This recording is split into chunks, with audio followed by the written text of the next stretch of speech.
যত শীতই পড়ুক না কেন গ্রামের মানুষের কাছে কিন্তু কোনো কিছুই বাধা হয়ে দাঁড়াতে পারে না। এই ভোরবেলা সকাল সকাল উঠে যার যার মতো শেষে কাজে চলে গেছে। আমিও সকাল সকাল উঠে রান্নাবান্নার আয়োজন করেছি। আজকে কি কি রান্না করলাম তা থাকবে এই ভিডিওতে।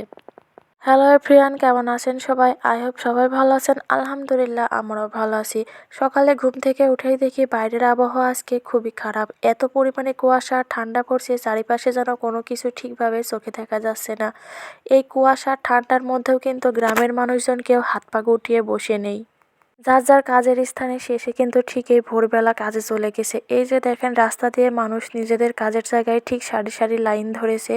আর এইদিকে কিন্তু ছোট বাচ্চারাও একদম খেলাধুলা শুরু করে দিয়েছে। তারাও কিন্তু এই শীতের মধ্যে হাত পা গুটিয়ে কেউ ঘরে বসে থাকতে চায় না।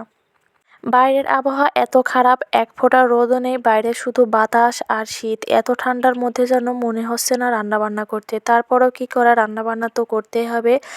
আজকে রান্নাবান্না করব একদম গ্যাসের চুলায়, মাটির চুলার কাছে তো যাবই না। আজকে রান্নাবান্নাটা একদম ঝটপট সেরে নেব।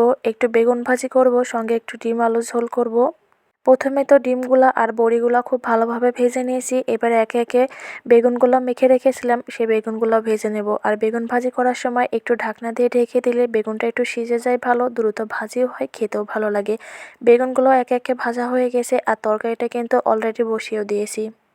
আলুটা খুব সুন্দর করে মশলার সঙ্গে কষিয়ে নেব। কষানো হয়ে গেলে এবার এখানে ভেজে রাখা বড়িগুলো দিয়ে দিব। ভেজে রাখা বড়িগুলো দিয়ে আরও কিছু সময় কষিয়ে নিব। কষানো হয়ে গেলে এবার এখানে ঝোলের পানিটা দিয়ে দিব। অন্য বছরের তুলনায় এবছর বাড়িতে ডিম আলুর তরকারিটা একটু বেশি বেশি করেই রান্না হয়ে যাচ্ছে, কারণ বাড়িতেই যদি সব কিছু থাকে তাহলে রান্না করতে দেরি কিসের।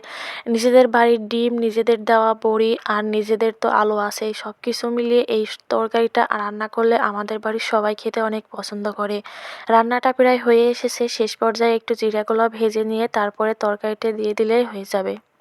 আজকে এই ঠান্ডার মধ্যে ঝটপট রান্নাবান্না শেষ করে একদম দুপুরে সবাই মিলে গরম গরম খেতে বসে যাব। আর রান্না শেষে তরকারি কালারটা দেখেন, জাস্ট অসাধারণ এসেছে। আপনাদের কোন কোন জেলায় কি পরিমাণে ঠান্ডা পড়ছে সবাই কিন্তু কমেন্টে বলে যাবেন। আমাদের কিন্তু প্রচুর শীত পড়ছে।